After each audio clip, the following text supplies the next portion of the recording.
Sempat diperkirakan akan berjalan membosankan, balapan GP Spanyol semalam ternyata berlangsung cukup seru dan banyak aksi-aksi menegangkan yang tersaji sepanjang race. Max Verstappen berhasil keluar sebagai pemenang balapan di sirkuit Catalunya tersebut setelah sempat berduel ketat dengan George Russell di pertengahan lomba. Hari Minggu makin sempurna bagi Red Bull yang sukses menuntaskan finish urutan 1-2 dengan Sergio Perez yang finish tepat di belakang Verstappen. Sementara itu, Russell sendiri berhasil tuntaskan balapan di posisi ketiga untuk meraih podium keduanya di musim 2022.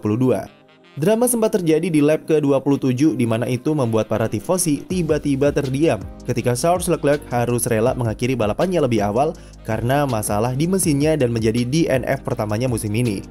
Selain yang kami mention baru saja, tentu ada banyak drama dan hal-hal menarik yang bisa kami bahas dari GP Spanyol kemarin. Apa saja? Simak videonya sampai habis.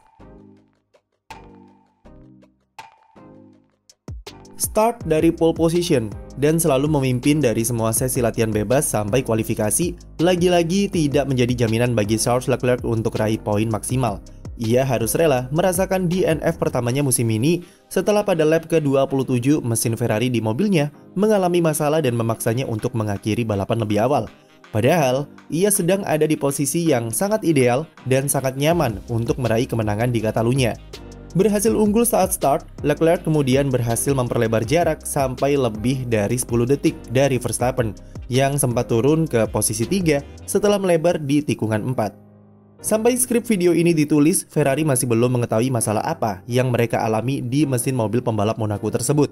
Leclerc mengaku jika problem tersebut datang secara tiba-tiba dan tidak ada tanda-tanda jika mesinnya bermasalah.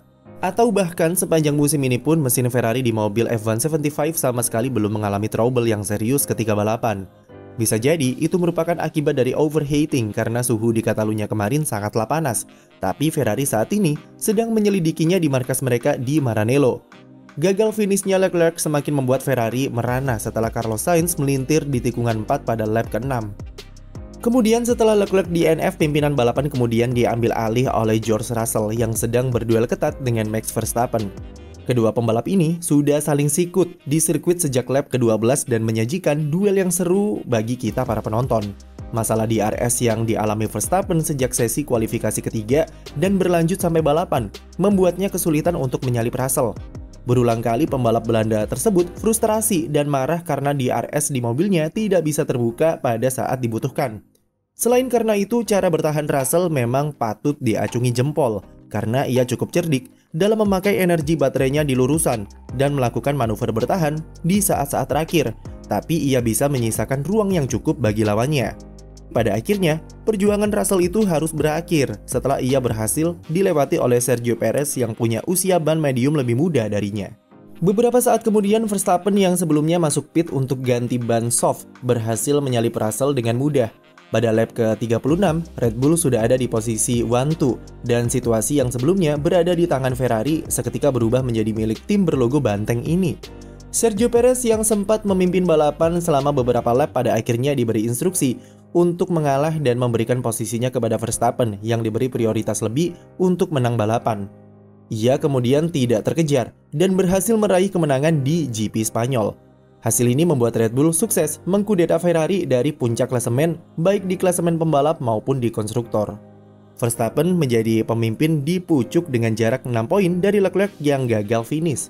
Misi pertamanya musim ini untuk mengejar ketertinggalan di klasemen yang setelah GP Australia ia terpaut sampai 46 poin dari pembalap Ferrari tersebut sampai akhirnya bisa ia salip dalam waktu 3 balapan saja. Bagi Leclerc dan Ferrari, tentu apa yang ia alami di Spanyol merupakan pukulan telak dan menunjukkan jika mereka masih banyak pekerjaan untuk menyempurnakan paket mobilnya musim ini. Tapi yang jelas, menatap balapan di rumah sendiri di Monaco, Leclerc sedang ada di situasi yang kurang ideal dengan besarnya tekanan yang ia bawa. Setelah tampil sempoyongan di balapan-balapan pembuka musim 2022, Mercedes akhirnya mampu menunjukkan tajinya di GP Spanyol. Datang ke Catalunya, mereka memasang beberapa upgrade besar ke mobil W13. Total ada 4 upgrade baru yang diinstal, yaitu dari perubahan di bagian end plate sayap depan, lalu di adanya winglet di ujung depan floor, kemudian area pinggiran bagian luar floor yang dimodifikasi, sampai perombakan area turning fins di brake duct belakang. Dan pada akhirnya, Semua komponen baru yang diberikan Mercedes berhasil berjalan sesuai harapan sepanjang GP Spanyol kemarin. Yang paling terlihat, tentu nyaris tidak adanya gejala-gejala purposing yang jadi masalah utama mereka musim ini. Hilangnya purposing membuat Mercedes mampu memaksimalkan settingan mobil mereka dan membuka semua potensi dari mobilnya di sirkuit. Itu terlihat dari catatan waktunya yang sangat kompetitif dan konsisten di 4 besar. Kecepatan mereka di trek lurus juga mampu bersaing dengan tim-tim seperti Ferrari dan Red Bull. Ketika balapan, Russell berhasil menampilkan performa yang cukup heroik dengan sukses menahan duo Red Bull di paruh pertama race. Ia pada akhirnya berhasil mengunci posisi ketiga dan menambah koleksi podiumnya. Lewis Hamilton sempat mengawali balapan dengan buruk ketika ia mengalami sedikit insiden dengan Kevin Magnussen yang menyebabkan mengalami puncture. Tapi sedikit demi sedikit, ia mampu meningkatkan kecepatannya dan dibantu dengan strategi Mercedes yang jitu. Hamilton berhasil finish di posisi kelima setelah tercecer di urutan 19 di lap kedua. Walaupun mampu menampilkan performa yang bagus, Mercedes mengaku jika mereka nyaris saja gagal finish karena masalah mesin yang dialami kedua pembalapnya. Karena suhu di Catalunya yang panas, itu menyebabkan mesin Mercedes mengalami overheating. Russell di pertengahan balapan sempat komplain karena adanya peringatan mesin kepanasan di layar setirnya. Di akhir balapan, Mercedes terpaksa menginstruksikan pembalapnya untuk memperlambat laju mobil untuk mendinginkan mesin dan menghindari DNF. Tapi dari apa yang ditampilkan di Catalunya, itu bisa menjadi awal kebangkitan dari Mercedes. Mengingat permasalahan purposing yang sudah diatasi akan membuat mereka lebih leluasa untuk mengembangkan mobil setelah ini.